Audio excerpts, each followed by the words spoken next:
Hello बच्चों, आज हम बात करने वाले हैं कक्षा 6 की विज्ञान की एटी ग्रेड के चैप्टर नंबर 9 के बारे में, जिसका नाम है बच्चों विद्युत और परिपथ। तो बच्चों, विद्युत और परिपथ के बारे में इस चैप्टर में हम बात करेंगे। बच्चों, जब हम एनसीईआरटी में विद्युत और परिपथ के बारे में पढ़ते हैं तो उसमें हमें जानने के लिए मिलता है, एक तो विद्युत के बारे में जानने को मिलता है, और विद्युत जिस पथ पर गमन करती है उसे हम क्या बोल देंगे बच्चों, विद्युत परिपथ बोल देंगे। सामान्यतः बच्चों हमारे घरों में जो लाइट की फिटिंग होती है वो भी क्या हो जाता है, एक विद्युत परिपथ हो जाता है, जिसमें एक तार लगा देते हैं।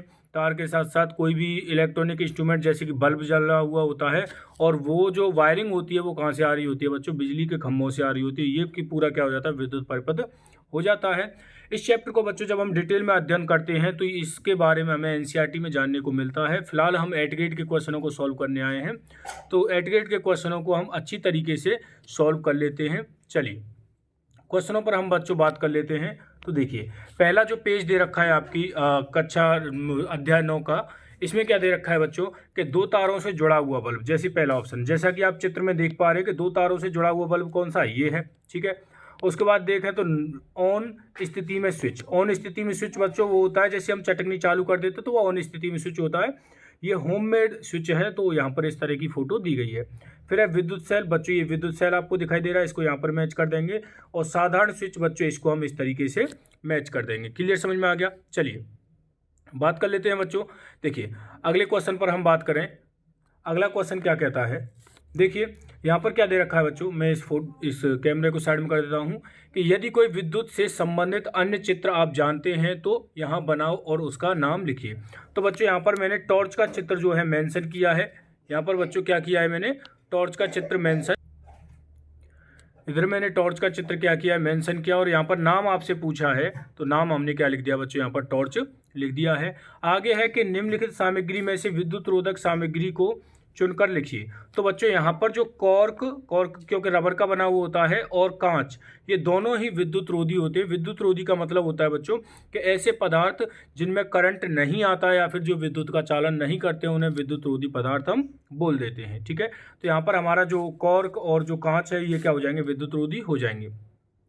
अगला है कि अपने आसपास की वस्तुओं का अवलोकन करो और अपने साथी के साथ चर्चा कीजिए कि कौन कौन सी वस्तुएं विद्युत का चालन करती है। तो बच्चों मैंने यहाँ पर धातु को मेंशन किया है कि धातु विद्युत का चालन करते हैं।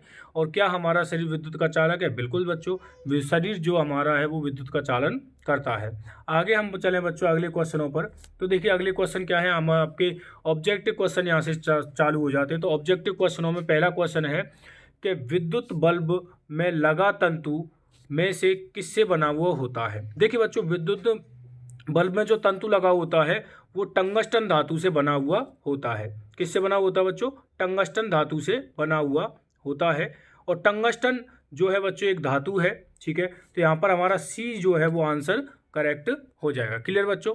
चलिए बात कर लें अगले क्वेश्चन पर कि किसी विद्युत परिपथ में विद्युत धारा की दिशा का प्रवाह होता है। तो बच्चों विद्युत परिपथ में विद्युत धारा का जो प्रवाह है वो हमेशा पॉजिटिव टर्मिनल से नेगेटिव टर्मिनल की ओर होता है, ठीक है। तो हमारा बी जो है इसमें आंसर करेक्ट हो जाएगा, ठीक है बच्चों। यहाँ पर बी जो है वो क्या हो जाएगा, हमारा आंसर करेक्ट हो जाएगा। चलिए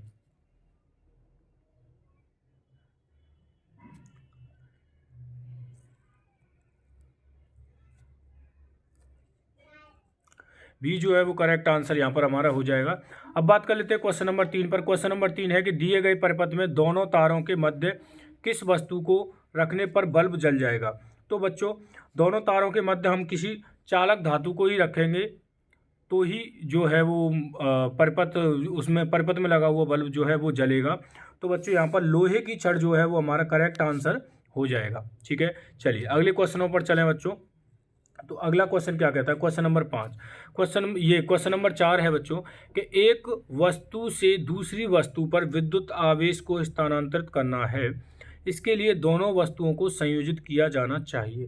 बच्चों एक वस्तु से दूसरी वस्तु पर विद्युत आवेश को क्या करना है, स्थानांतरित करना है। तो इसके लिए हमें चालक वस्तु की आवश्यकता होगी, ठीक है बच्चों। और चालक वस्तु किसकी बनी हुई होती है? धातु की बनी हुई होती है। तो यहाँ पर बच्चों तांबे का तार जो है वो हमारा करेक्ट आंसर हो जाएगा, ठीक है। अगला क्वेश्चन है कि निम्न में से विद्युत रोधक पदार्थ है। तो बच्चों विद्युत रोधक पदार्थ के बारे में यदि हम बात करें तो देखिए, लोहे की कील विद्युत का चालन करती है, एल्युमिनियम की कील विद्युत का चालन करती है, लेकिन लकड़ी की कील जो है वो बच्चों विद्युत का चालन नहीं करती है। तो विद्युत रोधक जो है वो लकड़ी की कील हो जाएगी। आगे बच्चों, सामान्यतः विद्युत सेल में कितने टर्मिनल होने चाहिए। तो बच्चों विद्युत सेल में जो है वो 2 टर्मिनल होते हैं, ठीक है। चलिए अगले क्वेश्चनों पर हम बात कर लेते हैं बच्चों। देखिए अगला क्वेश्चन क्या कहता है, देखिए अगला क्वेश्चन क्या कहता है बच्चों। देखिए, विद्युत परपथ बनाने के लिए आप किसका चयन करेंगे। तो बच्चों विद्युत परपथ बनाने के लिए हम क्या करेंगे, धातु की डोरी का चयन करेंगे, ठीक है। चलिए देखिए, यहाँ से अति लघुत्तरीय प्रश्न स्टार्ट हो जाते हैं। इनमें से हमारा पहला क्वेश्चन है कि हमारे घर में विद्युत की आपूर्ति कहाँ से होती है। तो बच्चों हमारे घरों में विद्युत की आपूर्ति जो है वो विद्युत खंभों पर जो खींची हुई लाइन होती है विद्युत की, वहाँ से हमारे घरों में विद्युत की आपूर्ति होती है। तो हमारा जो ये आंसर जो है यहाँ पर लिखा हुआ है, आप इसको नोट कर लेंगे। अगला है बच्चों के टॉर्च को विद्युत कहाँ से मिलती है, विद्युत सेल का उपयोग किन किन उपकरणों में किया जा सकता है। तो बच्चों टॉर्च को जो विद्युत है वो विद्युत सेल से मिलती है, ठीक है। और विद्युत सेलों का उपयोग बच्चों जो है वो अलार्म घड़ी, कलाई घड़ी, रेडियो, कैमरा आदि में इसका प्रयोग किया जाता है, ठीक है। चलिए अगले क्वेश्चनों पर चलते हैं बच्चों। अगले क्वेश्चन क्या कहते हैं, देखिए अगले क्वेश्चनों पर चलते हैं। देखिए अगला क्वेश्चन है कि दिया गया चित्र आपने कहाँ कहाँ देखा है तथा यह चित्र किस लिए लगाया जाता है। बच्चों जैसा कि आपको ये वाला चित्र आपको दिखाई दे रहा है, यहाँ पर ये खतरे के निशान का चित्र होता है और आपने ये हर उस जगह पर बना हुआ देखा होगा जहाँ पर खतरा होता है, जैसे कि बिजली विभाग में जहाँ पर बिजली के खंभे लगे होते हैं वहाँ पर भी ये लगा हुआ होता है। तो यहाँ पर मैंने आंसर लिखा है बच्चों कि यह चित्र विद्युत खंभों, विद्युत उपकरणों, उपकेंद्रों तथा अन्य स्थानों पर पाया जाता है जहाँ पर खतरा होता है। यह चित्र खतरे को दर्शाने का काम करता है। क्लियर। चलिए बात कर लेते हैं बच्चों अगले क्वेश्चनों पर। देखिए अगले क्वेश्चन क्या कहते हैं। देखिए बच्चों अगला क्वेश्चन है कि विद्युत सेल विद्युत उत्पन्न करना कब बंद कर देते हैं। तो बच्चों आप देखते होंगे कि जैसे कि हम घड़ी में विद्युत सेल जो डालते हैं और जैसे ही वो डिस्चार्ज हो जाते हैं तो वह विद्युत वो जो घड़ी है या फिर जो रिमोट है टीवी का वो काम करना बंद कर देता है। इसका मतलब है कि विद्युत सेल यदि डिस्चार्ज हो जाते हैं या फिर डिस्चार्ज होने का मतलब बच्चों वो रासायनिक क्रिया होना उनमें बंद हो जाती है, जिससे वह विद्युत उत्पन्न करना क्या कर देते हैं बच्चों, बंद कर देते हैं। क्लियर। चलिए अब बात कर लेते हैं अगले क्वेश्चन पर।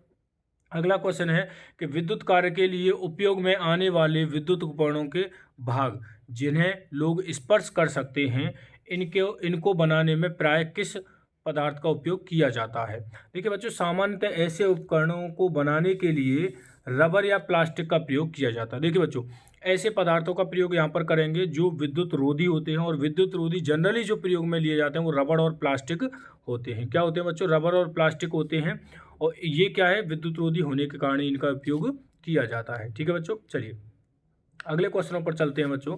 देखिए अगले क्वेश्चन क्या कहते हैं। अगला क्वेश्चन है बच्चों कि हमें विद्युत सेल के 2 टर्मिनलों को तार से क्यों नहीं जोड़ना चाहिए।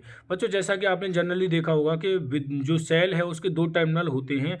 एक ऐसा कभी आपने ऐसा किया हो कि एक टर्मिनल की तरफ तार जोड़ दिया और उसी तार को घुमा करके दूसरे टर्मिनल से जोड़ दें, तो आप देखते हैं कि बल्ब क्या हो जाता है बच्चों, गर्म हो जाता है। क्यों? क्योंकि बच्चों उसमें विद्युत का प्रवाह ब्लॉक हो जाता है। मतलब अंदर तो रासायनिक अभिक्रियाएं होती हैं बच्चों, लेकिन जो विद्युत का प्रवाह है वो ब्लॉक हो जाता है, जिससे सेल गर्म हो जाता है और फटने के चांस भी होते हैं। मैंने यहाँ पर आपका आंसर ये नोट कर दिया, आप इसे लिख लेंगे। अगला क्वेश्चन है कि कभी कभी विद्युत बल्ब विद्युत सेल से जुड़े होने पर भी दीप्त नहीं होता है, ऐसा क्यों होता है? कारण लिखिए। तो बच्चों ऐसा कभी कभी विद्युत बल्ब विद्युत सेल से जुड़े होने पर भी दीप्त नहीं होता होने का कारण होता है कि टर्मिनलों का बल्ब से सही तरह से ना जुड़ना। बच्चों क्या होता है कि जैसे कि आपने देखा होगा कि कभी कभार जो सेल का धन टर्मिनल है उसे हम बल्ब के ऋण टर्मिनल से, और सेल का जो ऋण टर्मिनल है उसे हम बल्ब के धन टर्मिनल से जोड़ देते हैं, जो कि गलत होता है और इससे हमारा बल्ब जो है वो जलता नहीं है। ठीक है। चलिए अगले क्वेश्चनों पर चलते हैं बच्चों। देखिए अगले क्वेश्चन क्या कहते हैं। अगला क्वेश्चन है बच्चों, विद्युत परिपथ को चित्र सहित समझाइए। बच्चों यहाँ पर जो है मैंने आपकी बुक से ही ये फोटो मेंशन किया है, आपको दिखाई दे रहा होगा। इसमें बहुत सारे चित्र यहाँ पर दिखाई दिए गए हैं, जैसे कि सेल, और सेल के साथ में क्या है बच्चों, बल्ब को जोड़ा गया है। सेल के साथ में किसको जोड़ा गया है, बल्ब को जोड़ा गया है। लेकिन बच्चों यहाँ पर 6 चित्र इसलिए दिए गए हैं क्योंकि अलग अलग तरीके से बल्ब को यहाँ पर जोड़ करके दिखाया गया है, लेकिन सभी में बच्चों बल्ब को सही तरीके से जोड़ा गया है। ठीक है, यहाँ पर तार को घुमा करके मतलब यह कि एक दूसरे के इंटरसेक्ट करके इस तरीके से अलग अलग यहाँ पर चित्र दिखाई दिए हैं। ठीक है बच्चों, यहाँ पर उत्तर मैंने लिख दिया है कि विद्युत परिपथ में विद्युत तार, बल्ब तथा विद्युत सेल का उपयोग इस तरह करते हैं कि विद्युत सेल जो होता है उसका धन टर्मिनल विद्युत बल्ब के धन टर्मिनल से और विद्युत सेल का ऋण टर्मिनल विद्युत बल्ब के ऋण टर्मिनल से जुड़ा हुआ होता है। ठीक है बच्चों, चलिए अगले क्वेश्चनों पर चलें।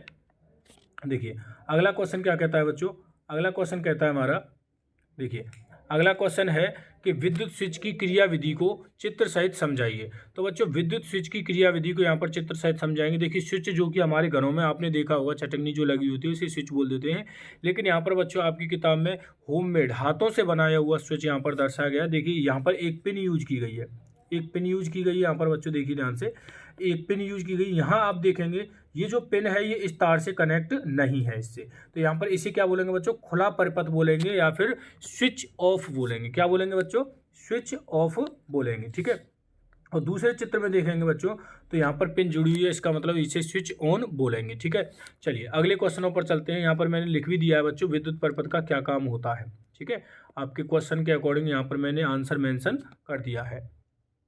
चलिए अगला क्वेश्चन है बच्चों, देखिए अगला क्वेश्चन क्या कहता है कि टॉर्च का आंतरिक आरेख का स्वच्छ नामांकित चित्र बनाइए। बच्चों यहाँ पर मैंने क्या किया है कि आपकी बुक से ही यह चित्र मेंशन किया है, और इसमें टॉर्च का अंदर से मतलब अंदर वाला चित्र आपको बना के दिखाना है। तो देखिए बच्चों यहाँ आपको देखेंगे कि दो तो सेल लगे हुए हैं, एक ये और एक ये। ठीक है, दोनों एक दूसरे के पीछे कनेक्ट है। इस जगह पर बल्ब है बच्चों, ये क्या है, बल्ब है, और देखिए प्लस टर्मिनल बल्ब के प्लस से जुड़ा हुआ है ये। ठीक है, और जो माइनस टर्मिनल है ये बच्चों इस तरीके से घूम के यहाँ से और ऐसे इस तरीके से साइड में यहाँ पर जुड़ा हुआ है। क्लियर। ठीक है, तो बच्चों ये आपका क्या हो गया, टॉर्च का आंतरिक चित्र हो गया। चलिए आगे बात कर लेते हैं। देखिए बच्चों आगे बात करें हम, अगला क्वेश्चन है, देखिए यहाँ पर बच्चों क्वेश्चन तो हो जाते हैं यहाँ पर खत्म, क्वेश्चन खत्म हो जाते हैं। अब आ जाते हैं प्रोजेक्ट। तो बच्चों अपने माता पिता या बड़े भाई बहन की सहायता से पिछले साल के ऊर्जा बिलों को इकट्ठा करें और माहवार बिल आंकड़ों को तालिका में भरें एवं विश्लेषण करें। बच्चों यहाँ पर मैंने 10 महीनों का जो बिजली का बिल है यहाँ पर मेंशन किया है। आप इसको इसी तरीके से क्या कर लेंगे, नोट कर लेंगे। यहाँ पर एक तो नवंबर और अक्टूबर 2 महीने का नहीं लिखा है बच्चों, आप 2 महीने का इसी में से कोई अंदाजे से लिख लेंगे। ठीक है बच्चों, चलिए अब इस पर आधारित कुछ क्वेश्चन यहाँ पर दे रखे हैं प्रोजेक्ट नंबर फर्स्ट के। तो देखिए बच्चों प्रोजेक्ट नंबर फर्स्ट के क्वेश्चनों को यदि हम कर लें, देखिए इसमें क्या क्या दे रखा है। देखिए किस माह में ऊर्जा बिल भार ज़्यादा व्यय वाले हैं तथा किस किस महीने में ऊर्जा बिल भार कम व्यय है। ठीक है बच्चों, तो यहाँ पर ज़्यादा और कम दोनों के लिए मैंने बच्चों यहाँ पर लिख दिया है आपके लिए। ठीक है, चलिए अब अगले क्वेश्चनों पर बात कर लेते हैं बच्चों। देख लीजिए अगला क्वेश्चन है कि यह पता लगाने की कोशिश करें कि जिन महीनों में ऊर्जा बिल अधिक आया है उसका क्या क्या कारण है।